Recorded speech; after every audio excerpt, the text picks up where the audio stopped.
You don't see many concrete structures knocking down.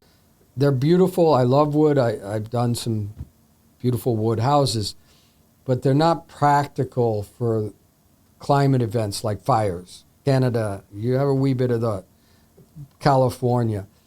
It's not good for here because we have hurricanes, and wood doesn't last. And if you look at the films of weather disasters, they're trailer homes, they're wood houses, they're this.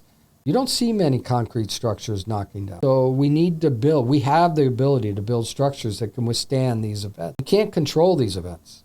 We're not going to stop them. Right. But we have to build smarter and build in better areas.